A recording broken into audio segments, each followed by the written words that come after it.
Well, unacceptable Sanatan slander continues, and the DMK Neta, who is rather known for this, he has now crossed the Lakshman Rekha. We are talking about, as Mr. A. Raja is concerned, because he outrightly goes on to say that we reject Lord Ram or Bharat Mata ki jai. We will never say that.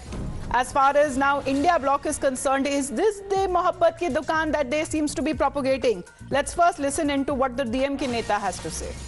இந்த கடவுள் என்றால் இதுதான் ஜெய் ஸ்ரீராம் என்றால் இதுதான் பாரத மாதாக்கு G என்றால் அந்த ஜெய் ஸ்ரீராமனையும் பாரத மாதாவையும் ஒருபோதும் நாங்கள் ஏற்றுக்கொள்ள மாட்டோம். தமிழ்நாடு ஏற்றுக்கொள்ளாது. நீ வேணா சொல்லி பார், ராமனுக்கு எதிரி என்ன? ராமனுக்கு எதிரி எனக்கு தமிழ்நாடு சொல்லி கொடுத்துருக்காங்க. 4 பேர் அண்ணன் தம்பி ராமன் சீதை தேடிட்டு காட்டுக்கு போறான். வேட்டுவ இனத்துல குறவனாக இருக்கிற காட்டுல இருக்கிற குகன் வர்றான். குகன் ராமனை தொழுது தேனும் மீன் கொடுக்குறான். மீன் சாப்பிட மாட்டார் ராமர். ஆனால் அன்போடு தேனை வாங்கி கொண்டு தேனை சாப்பிட்டுட்டு மீனை நான் சாப்பிட மாட்டேன்னு சொல்லி பக்கத்துல கொடுத்துட்டு அவன் சொல்றான், நாங்க 4 பேரு குகனோடு ஐவரானோங்கிறான்.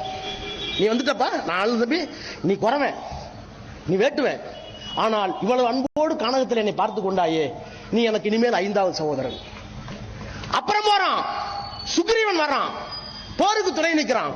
குகனோடு ஐவரானோம், குன்று சூழ்வான் மகனோடு அறுவரானோம்ங்கிறான். இந்த சுக்ரீவன் வந்தான், எனக்கு உதவி பண்ணான் சீதையை கண்டுபிடிக்கிறதுக்கு, இனிமேல் எனக்கு அண்ணன் தம்பி 6 பேர். அப்புறம் வந்து விபீஷணன் கடைசியா வந்து சேர்ந்தான் ராவணனை கொல்றதுக்கு. குகனோடு ஐவரானோம், குன்று சூழ்வான் மகனோடு அறுவரானோம், ஐயா நின்னோடு 7 பேரானோம். 7 பேர் அண்ணன் தம்பி தான். எந்த ஜாதி, எந்த மதம், எங்க பிறந்தான்? எனக்கு ராமாயணத்தில் நம்பிக்கை இல்ல, ராமன் மீது நம்பிக்கை இல்ல. ஆனால் கதையை சொல்றேன், இதுதான் கம்பராமாயணம். அப்ப 4 பேரா அண்ணன் தம்பி பிறந்து ஒரு குறவரை, ஒரு வேட்டுவரை இன்னொரு சகோதரனாக, ஒரு குரங்கை இன்னொரு சகோதரனாக, இன்னொரு குரங்கை 6வது சகோதரனாக ஏற்றுக்கொண்ட ராமாயணத்துக்கு பேர் தான் மனித நல்லிணக்கம் என்று சொன்னால் நீ சொல்ற ஜெய் ஸ்ரீராம் இடியட்.